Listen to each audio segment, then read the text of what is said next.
I noticed that as America grew more structurally critical of policing, that I was seeing a figure of black cops over and over again, that black cops were appearing in movies, that I was seeing them as talking heads on CNN and MSNBC, and of course running for many political offices. And so I started thinking about the ways that black cops are kind of rehabilitating police departments, as are women cops and LGBTQ cops. As Americans were more critical of what policing did and how violent it inherently is, the more often these people were dispatched. And those are the people who I call overseers, the ones who rule between the ruling class and the working class. You, in fact, applied to be a New York police officer back in 2003.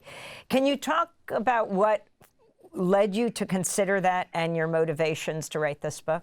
The reason I applied was because I needed a job. You know, I'd gone to film school. I had a lot of student debt. I wasn't getting media work. I'd previously applied to be a teaching fellow. I didn't get that, and so I applied for this job. And I think when we are critical of the fact that a majority of ICE agents are Latino, we also have to wrestle with the fact that ICE is the major hiring program of the federal government right now. And so we need to give people options for things they can do for a living and not just rely on individual moral decisions for how to deal with these systemic problems.